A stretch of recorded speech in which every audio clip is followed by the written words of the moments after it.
Hello friends, welcome to my channel. ఇవాల్టి వీడియోలో ప్రతి ఒక్క ఆడవారి కోసం ఉపయోగపడే మంచి మంచి సింపుల్ చిట్కాలనేవి ఈ రోజు వీడియోలో మీ ముందుకు తీసుకువచ్చానండి. ఈ వీడియోలోనే టిప్స్ అన్నీ కూడా మీకు డైలీ లైఫ్‌లో చాలా యూజ్‌ఫుల్‌గా ఉంటాయి. వీడియో మిస్ చేయకుండా స్టార్టింగ్ నుంచి ఎండింగ్ వరకు చూసినట్లయితే ఖచ్చితంగా మీ టైంతో పాటు మనీని కూడా ఆదా చేసుకుంటారండి.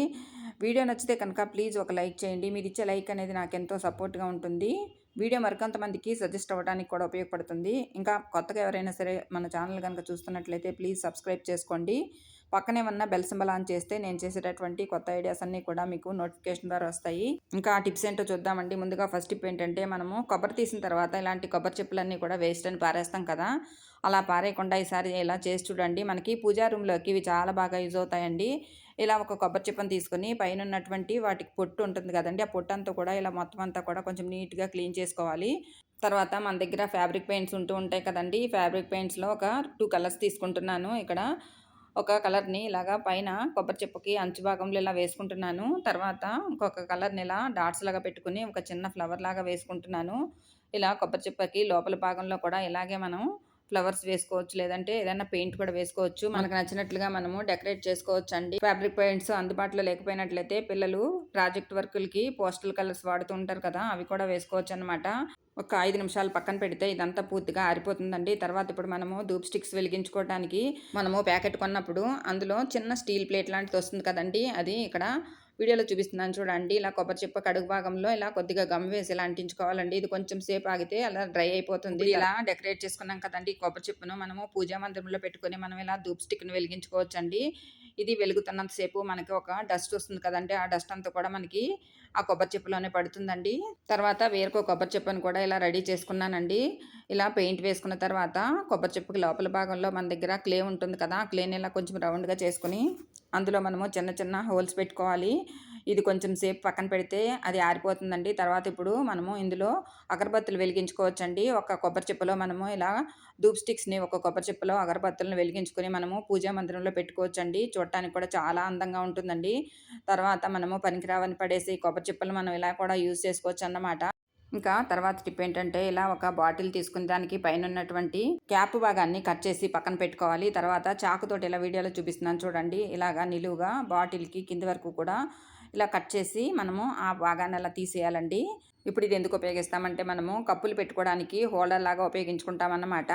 మనము కప్పులనేవి అక్కడ ఇక్కడ పెట్టినప్పుడు ఒక్కొక్కసారి చేయి జారి పడిపోతూ ఉంటాయి కదా! అలా కాకుండా మనం ఇలా తయారు చేసుకున్నాం కదండీ! ఈ బాటిల్‌లో కనుక కప్పులు ఇలా పెట్టుకున్నామనుకోండి, మనకి కప్పులనేవి పడిపోకుండా ఉంటాయి. చూడండి. ఇక్కడ నేను కట్ చేసినటువంటి బాటిల్‌లో 3-4 కప్పుల వరకు పెట్టుకోవచ్చండి. ఇంకా పెద్ద బాటిల్ అయితే ఇంకా ఎక్కువ కప్పులు పెట్టుకోవచ్చన్నమాట.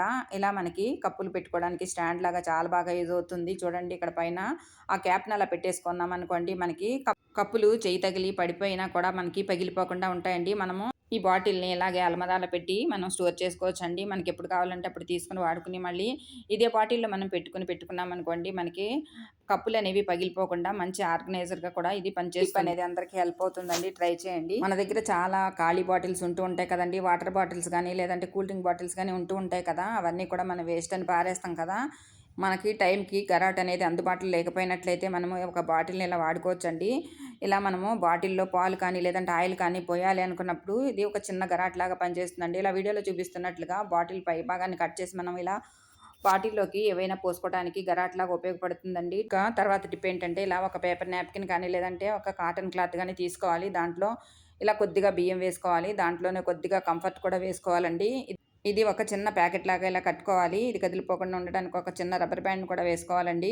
ఇది ఇప్పుడు మనము వంటగదిలో అల్మార్‌లో పప్పుల డబ్బాలు, ఇంకా పంచదార డబ్బాలు అవన్నీ పెట్టుకుంటాం కదా! అక్కడ మనం పెట్టుకుంటే ఇది మనకి మంచి స్మెల్ అనేది వస్తూ ఉంటుందండి. అంతేకాకుండా మనము ఇది బట్టలు పెట్టుకునే అల్మార్‌లో కూడా పెట్టుకున్నా కూడా మనకి బట్టలనేవి మంచి సువాసన వస్తూ మంచి ఫ్రాగ్రెన్స్ ఉంటుందండి. ట్రై చేసి చూడండి. ఇంకా తర్వాత టిప్ ఏంటంటే, ఇలా కొద్దిగా దూదిని తీసుకోవాలండి. ఇలా మన దగ్గర ఖాళీ అయిపోయినటువంటి కొబ్బరి చిప్పలు ఉంటూ ఉంటాయి కదండీ! ఒక కొబ్బరి చిప్పను తీసుకొని ఇలా దూదిని ఆ కొబ్బరి చిప్పలో పెట్టుకున్న తర్వాత ఇప్పుడు ఆ దూది మీద మనము కొద్దిగా కంఫర్ట్ వేసుకోవాలండి. ఇది ఇప్పుడు మనము వాష్‌రూమ్‌లో కనుక పెట్టుకుంటే మనకి వాష్‌రూమ్ నుంచి మంచి సువాసన అనేది వస్తూ ఉంటుందండి. ఎలాంటి బ్యాడ్ స్మెల్ అనేది రాకుండా మంచి సువాసన వస్తుంది. ట్రై చేయండి. ఇంకా తర్వాత టిప్ అండి, అందరికి ఉపయోగపడే టిప్ అండి. ఈ చలికాలంలో చాలా మందికి జలుబు, దగ్గు, గొంతు పట్టేయడము, గొంతు నొప్పి, కఫం వంటి రకరకాలుగా పిల్లలు, పెద్దలు కూడా ఎక్కువగా ఈ ప్రాబ్లమ్స్‌తో బాధపడుతూ ఉంటారు కదా! అలాంటి వాళ్ళందరికీ కూడా మంచి హోమ్ రెమెడీ అనేది చూపిస్తున్నానండి. దీనికి కావాల్సిందల్లా 4, 5 తులసాకులు, 2 తమలపాకులు, చిన్న అల్లం ముక్క, 4, 5 మిరియాలు, కరక్కాయ, చిటికెడు పసుపు ఉంటే చాలండి. కషాయం ఎలా తయారు చేయాలో చూద్దామండి. ఒక బౌల్ తీసుకుని అందులో 2 గ్లాసులు మంచినీళ్ళు పోసుకోవాలి. తర్వాత అందులోనే మనము రెడీగా పెట్టుకున్నాం కదండి తమలపాకులు, వాటిని శుభ్రంగా కడిగి వాటిని ఇలా చిన్న చిన్న ముక్కలుగా కట్ చేసి వేసుకోవాలి. తర్వాత తులసాకులు కూడా శుభ్రంగా కడిగి ఇలా చిన్న చిన్న ముక్కలుగా కట్ చేసి వేసుకోవాలి. తర్వాత కరక్కాయను ఇలా కొద్దిగా చిన్న ముక్క కట్ చేసి వేసుకోవాలండి. తర్వాత అల్లం కూడా మనము ఇలా చిన్న చిన్న ముక్కలుగా కట్ చేసి వేసుకోవాలి. తర్వాత మిరియాలు కూడా ఇలా కచ్చా పచ్చాగా దంచి ఆ నీళ్ళల్లో వేసుకోవాలి. తర్వాత పసుపు కూడా చిటికెడు వేసుకుంటే సరిపోతుంది.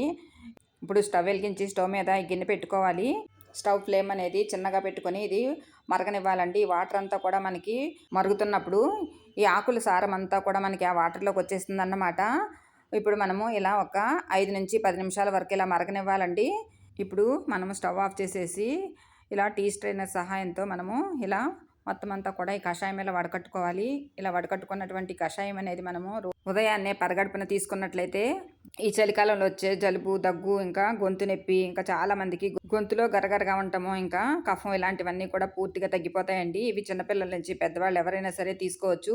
ఇది ఇలాగే తీసుకోవచ్చు, లేదంటే కొంచెం ఘాటుగా ఉంటుంది కాబట్టి కొద్దిగా తేనె కలుపుకోవచ్చు. అంటే ఒక 1/2 టేబుల్ స్పూన్ తేనె అయితే సరిపోతుంది. ఈ కషాయం తీసుకున్నప్పుడు మనకి గొంతంతా కూడా క్లియర్గా ఉండి గొంతులో హాయిగా ఉన్నటువంటి ఫీలింగ్ అనేది ఉంటుందండి. ఇందులో వేసుకున్నటువంటి అల్లం, మిరియాలు అనేవి మన గొంతుకి చాలా మేలు చేస్తాయి. తులసాకులు కూడా మనకి దగ్గు, జలుబు తగ్గడానికి చాలా బాగా తోడ్పడతాయి. ఈ కషాయం 4 రోజులు కనుక తీసుకున్నట్లయితే తేడా అనేది మీరే గమనిస్తారండి. చిన్న చిన్నగా వచ్చేటటువంటి మనకి హెల్త్ ప్రాబ్లమ్స్ అనేవి ప్రతిదానికి కూడా మెడిసిన్ మీద ఆధారపడకుండా అలా ట్రై చేయండి.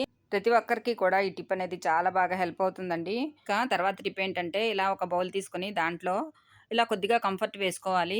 అందులోనే మనము వంటల్లో వాడే వంట సోడా ఉంటుంది కదా, అది కూడా ఒక 1/2 టేబుల్ స్పూన్ వరకు వేసుకోవాలి. ఒక సగం నిమ్మ చెక్కను కూడా దాంట్లో ఇలా రసం అంతా పిండుకోవాలి. ఇదంతా ఒకసారి కలిసేలాగా ఇలా కలుపుకోవాలి. తర్వాత ఇప్పుడు ఈ బౌల్ మీద కవర్ చేయడానికి ఒక పేపర్ నాప్కిన్ తీసుకోవాలి. ఇదంతా ఇలా బౌల్ అంతా కూడా ఇలా కప్పేసి తర్వాత అదంతా కదలకుండా ఉండటానికి దాని చుట్టూ కూడా, అంటే బౌల్ చుట్టూ కూడా ఒక రబ్బర్ బ్యాండ్ వేసుకోవాలి. తర్వాత దీంట్లో నుంచి మంచి సువాసన అనేది బయటికి రావడానికి వీలుగా పిన్నిస్తో కానీ టూత్పిక్తో కానీ ఇలాగా పేపర్ నాప్కిన్ మీద హోల్స్ పెట్టుకోవాలి. ఇప్పుడు ఇది మనము ఈ బౌల్ని మనం హాల్లో సెంటర్ టేబుల్ మీద కానీ, లేదంటే మనం స్టడీ టేబుల్ మీద కానీ పెట్టుకున్నట్లయితే మంచి సువాసన అనేది వస్తూ ఉంటుందండి. ఈ సువాసన వల్ల మన మైండ్ కూడా ఫ్రెష్గా ఉంటుందండి. టిప్ కూడా చాలా బాగా అందరికీ హెల్ప్ అవుతుందండి. ట్రై చేసి చూడండి. ఇంకా తర్వాత టిప్ ఏంటంటే ఇలా ఒక బౌల్ తీసుకొని దాంట్లో మన దగ్గర కళ్ళుప్పు ఉంటుంది కదా, కళ్ళుప్పు ఒక స్పూన్ వరకు వేసుకోవాలి. అందులోనే కంఫర్టు ఇలా ఒక స్పూన్ వరకు వేసుకోవాలి. తర్వాత ఒక చెక్క నిమ్మరసం కూడా పిండుకొని ఇదంతా ఒకసారి ఇలా కలిసేలాగా కలుపుకోవాలి. మొత్తం సాల్ట్ అంతా కూడా అందులో కలిసేలాగా కలుపుకోవాలి. ఇదంతా కూడా ఇలా ఒక బాటిల్లో పోసుకోవాలి. ఇప్పుడు ఇది మనం ఎందుకు ఉపయోగిస్తామంటే మనం రోజు కూడా ఇంటిని తడిబట్టి పెట్టుకుంటూ ఉంటాం కదా, అలాంటప్పుడు మనం బకెట్ వాటర్లో ఇది ఒక 2 మూతలు వేసుకొని మనం కనుక తడిబట్టి పెట్టుకుంటే మనకి ఇల్లంతా కూడా మంచి సువాసన వస్తూ ఉంటుంది.